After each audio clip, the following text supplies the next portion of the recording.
Mark Branson heißt der gute Herr. Er ist Leiter der Bundesanstalt für Finanzaufsicht, der BaFin. Und die BaFin hat glorreiche Aufgaben. Sie muss den Markt überwachen, gerade den Finanzmarkt überwachen, dahingehend, um die Anleger zu schützen.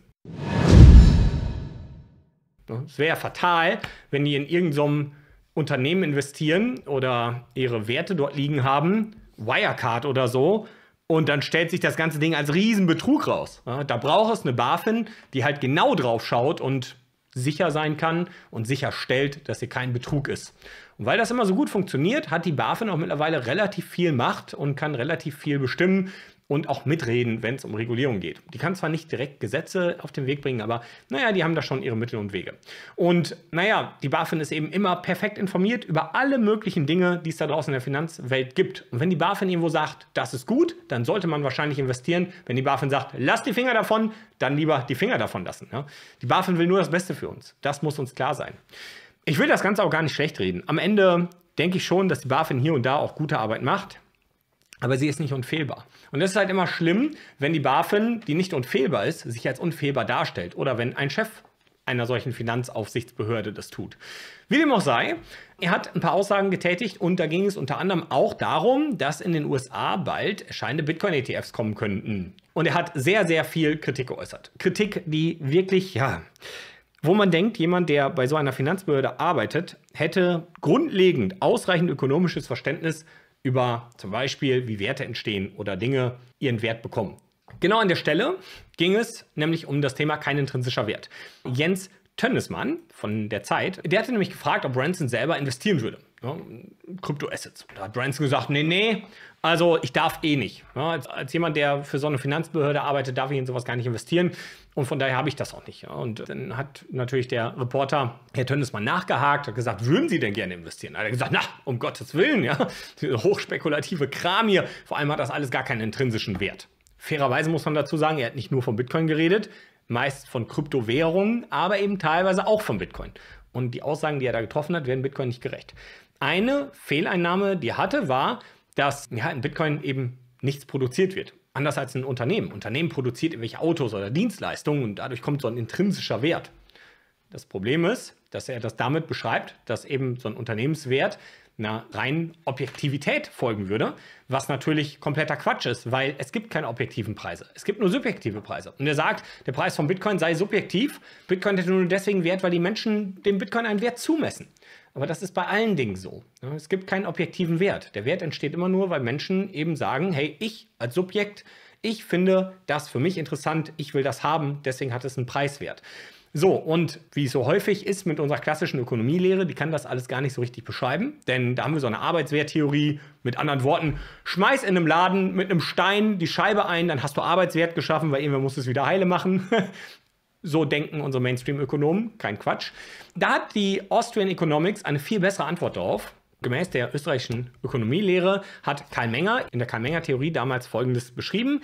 Laut Karl Mengers Theorie des subjektiven Wertes leitet sich der Wert eines Gutes vom Grenznutzen des Ziels ab, dem es dienen soll. Das heißt, wenn ich ein Gut kaufe oder eine Dienstleistung kaufe, um ein anderes Ziel zu erfüllen oder vielleicht sogar mehrere Ziele zu erfüllen, dann steigt der Wert dieses Gutes eben mit den Dingen, die ich damit machen kann. Und natürlich folgt das auch der Nachfrage, Angebot, ja, daraus ergibt sich dann der Preis. So, er sagt, der Wert eines Gutes oder einer Dienstleistung ist also kein objektiver Wert, sondern das Resultat eines subjektiven Evaluierungsprozesses.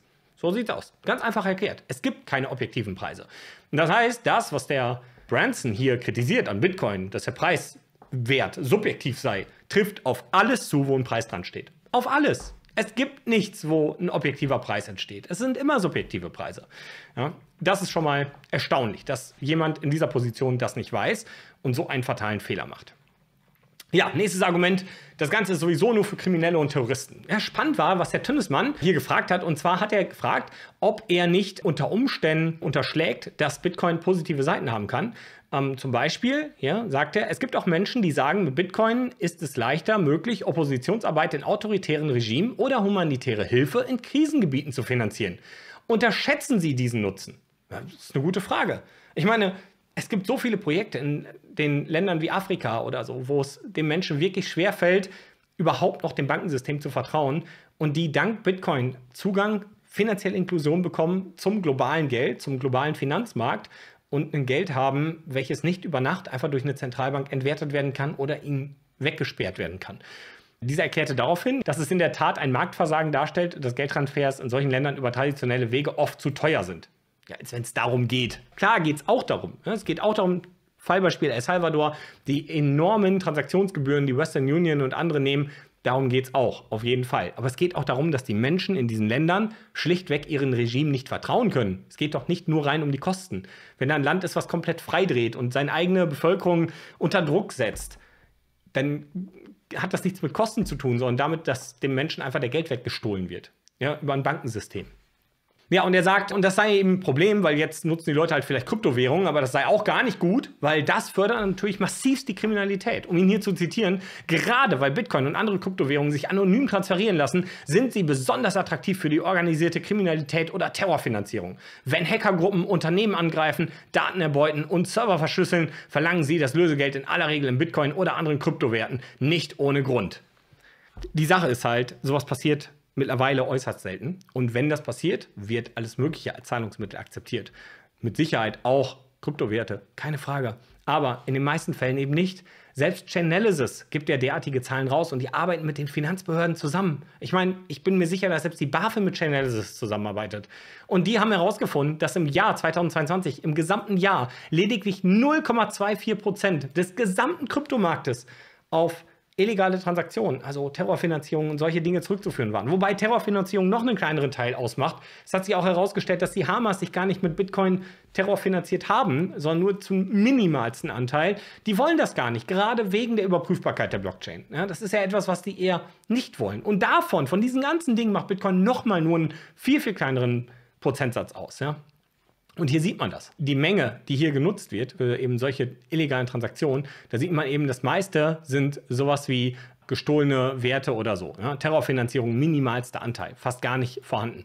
Und mittlerweile eben ein super, super geringer Anteil. Ja, traurig, dass er immer noch denkt, dass diese Dinge für illegale Sachen benutzt werden, also Kryptowerte im Allgemeinen und Bitcoin, weil es einfach nicht stimmt. Es ist faktisch falsch. Und dann hat er natürlich vor dem bösen Bitcoin-ETF gewarnt. Er hat dann gesagt, ja, wenn der Bitcoin-ETF kommt, dann gibt das zwar augenscheinlich Bitcoin eine gewisse Legitimität, aber es bleibt ein reines Spekulationsobjekt. Ja, da gibt es doch eine gewisse Knappheit, hat das ja. Eine gewisse Knappheit. Bitcoin ist das knappste Gut, das es gibt. Es gibt nichts, was knapper ist. Im gesamten Universum nicht. Vor allem überprüfbar knapper ist. Es ist nicht eine gewisse Knappheit, es ist absolute Knappheit. Es gibt nichts anderes, was damit konkurrieren kann. Was in den USA im Einzelfall passiert, kann ich nicht kommentieren. Aber grundsätzlich würde ein solcher ETF den Bitcoin salonfähiger machen und ihm damit eine Art Heiligenschein verleihen. Oh ja, der heilige Bitcoin. Da wären wir wieder beim Religionsbeispiel. Aber jeder Anleger sollte wissen, wenn man etwas Hochspekulatives wie Bitcoin in einem ETF verpackt, dann ist dieser ETF genauso hochspekulativ. Das Risiko bleibt. Man hat nur einen anderen Zugang dazu. Spannend. Ja. Danach hat er direkt noch einen Fehler gemacht, auch ziemlich peinlich für den Chef einer BaFin. Dann sagte er, naja, und sowas wäre in Deutschland gar nicht denkbar. So ein ETF, ja, mit einem Bitcoin drin, das kann es gar nicht geben in Deutschland. Ja, ist richtig. Wisst ihr auch warum? Weil es in Deutschland allgemein die Regulierung gibt, dass in einem ETF nie nur eine Sache drin sein darf. Was aber lustig ist, weil in Deutschland gibt es bereits einen ETN, der quasi das Pendant dazu ist und das eben erlaubt, dass nur ein Gut drin ist. Das heißt, hier in Deutschland haben wir sowas wie einen Bitcoin-Spot-ETF bereits. Dementsprechend hat er eigentlich nicht mal den deutschen Markt im Blick und gar nicht verstanden, dass es sowas in Deutschland bereits gibt. Ja, dann fordert er mehr Regulierung. Er sagt hier, das muss alles viel besser überwacht werden. Das reicht alles nicht. Und Mika, ja, das ist zwar jetzt schon auf dem Weg und so, aber da gäbe es ja jetzt auch schon wieder neue Lücken durch die ganzen letzten Betrugsfälle wie FTX und so. Das reicht alles nicht aus. Wir brauchen hier noch viel mehr Regulierung und Kontrolle, nur um die Leute zu schützen. Ja, die Bürger müssen geschützt werden, ja, vor diesen ganzen Dingen. Lustig auch hier, der Reporter Tönnes Mann sagte dann, dass die USA ja bereits weiter wären. Fand ich spannend, weil er hat recht und da hat sogar der Branson zugestimmt. Denn vorher hat die ganze EU-Kommission sich die ganze Zeit gefeiert für Mika und dachte, wir sind die Vorreiter. Die Amerikaner werden sich an unserer tollen Mika-Regulierung orientieren.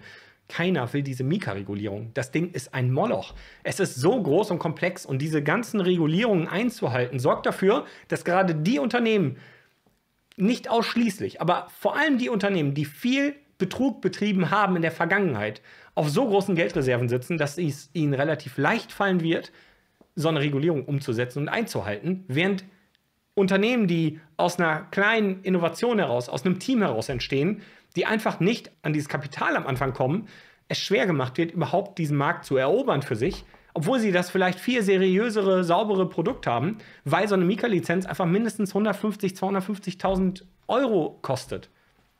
Ja, was hast du damit gewonnen?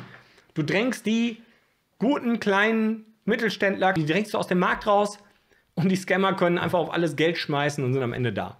Was bei solchen Regulierungen gewünscht ist, ist, dass die Dokumente richtig ausgefüllt werden. Ja, das ist am Ende egal, was im Hintergrund läuft.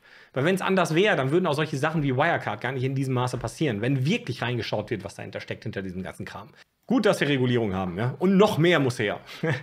Damit es noch wirrer ist, man noch weniger durchblickt und noch mehr Kosten entstehen. Ja, das ist Effizienz.